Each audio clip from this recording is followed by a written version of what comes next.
Mapenzi, mapenzi, mapenzi. Mapenzi ni mambo ambayo kwa wakati mwingine huwa yanasumbua binadamu kwa hali moja au nyingine. Unaweza jitokeza ukampenda mtoto wa mtu. Wewe ni kijana, mvulana, umemtongoza msichana fulani na mambo yameenda hivi na hivi. Ikawa ya kwamba kumpata ule msichana akaingia box yako inakuwa ni shida ya kudumu.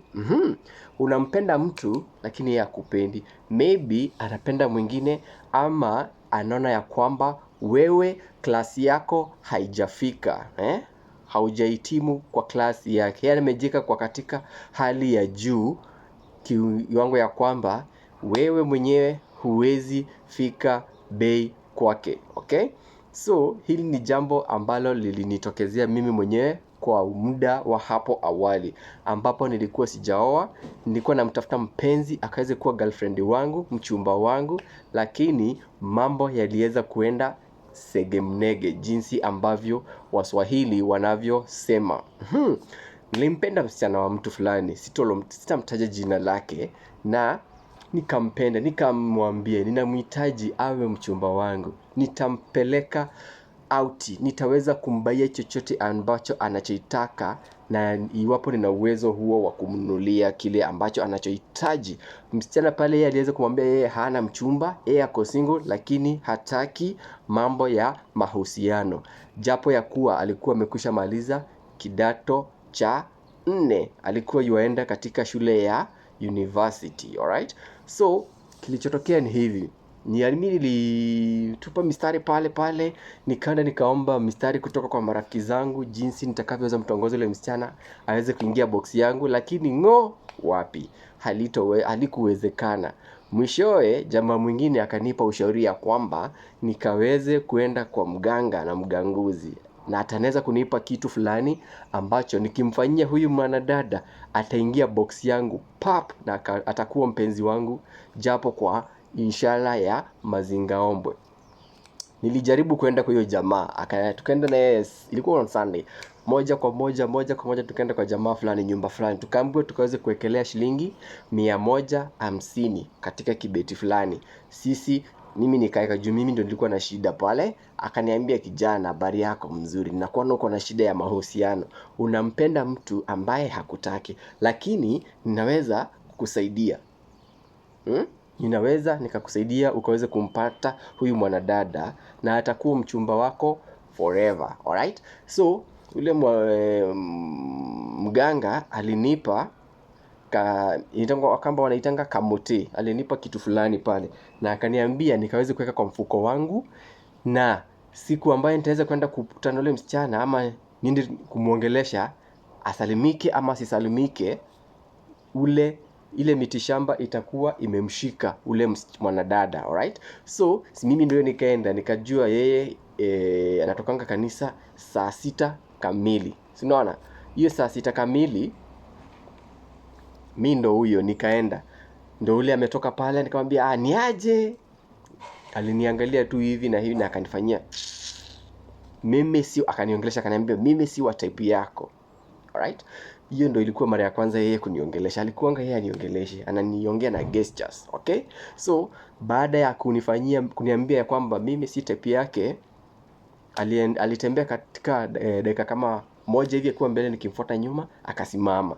Mimi ni nani? Ninajua kinachotendeka katika akili yake. Ile miujiza ya yule mganga ilikuwa imekwisha mnasa. Unaona? So baada ya hapo alisimama, nikamsalimia kwa mkono wangu, ni aje?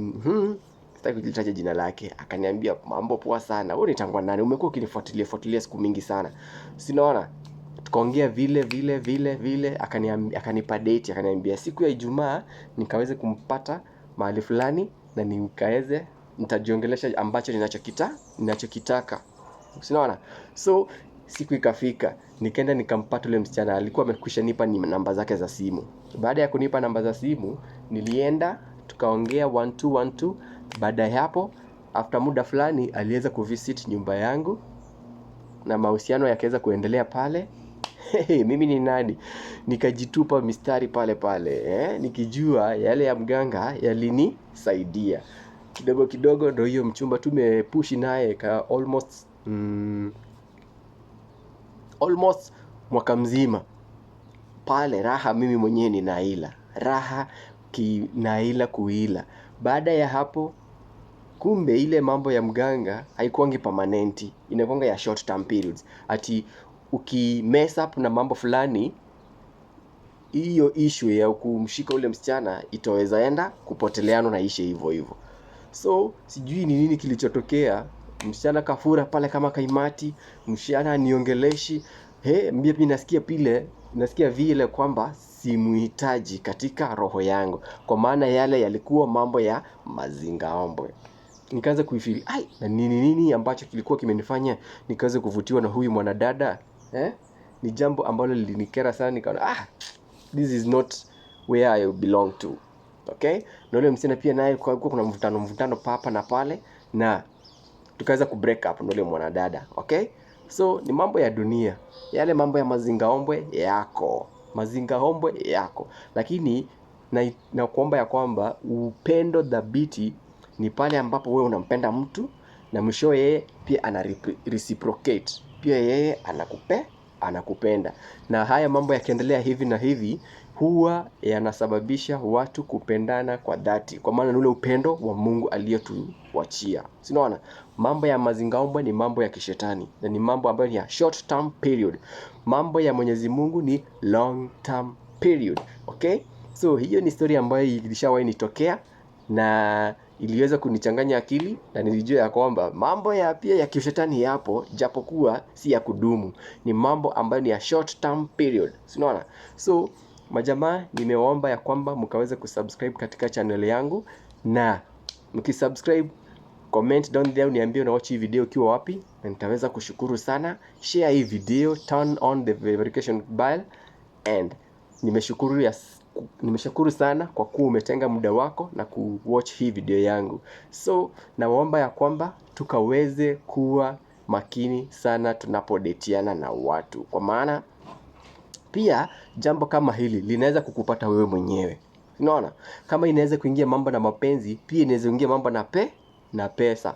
Mwanadada pale anaenda kwa mganga, anajua ule tajiri fulani, nitaweza kunasa hisia zake, nitanasa nafsi zake, na nitaenda kwa mganga, atanipa kamote, na mwishowe nitaweza kumnasa akili zake na atanitongoza. Japo kwa njia za kimiujiza, hataweza jua kinachoendelea katika akili yake. Unaona? So unaenda unatongoza mtu, kumbe si kutongoza, ulishikiwa kamote, ulishikiwa mitishamba. Mwishowe unaingia box ule jamaa, wewe ni bilionea, ule mwanadada yeye ni fukara, hana chochote, na mwishowe unajipata kwamba umemtongoza, umetoa hela zako zote kwake. Hili ni jambo kwa nowadays it's happening to most people, kwa maana mambo ya kishetani yamezidi kwa wingi, especially in businesses. Unapata na jamaa kwamba kuna duka karibu 100 zimepanga line hivyo na straight line, lakini kuna jamaa ambaye ameenda kwa mganga pale, ameweza kupewa kamote, na baada ya kupewa hii kamote, unapata wateja wote wa hiyo area, wa hayo maeneo, wote wanaenda katika hiyo duka. You find out this guy is making lots of money, but you ask yourself, why is it that most customers are buying to this guy and not to other shopkeepers? Mambo ya mazingaombwe ni legit. Mambo ya mazingaombwe si permanent. Mambo ya mazingaombwe ni ya muda mfupi. So guys, thank you for watching. Subscribe so that you can get all the videos. Until next time, it's a goodbye for now.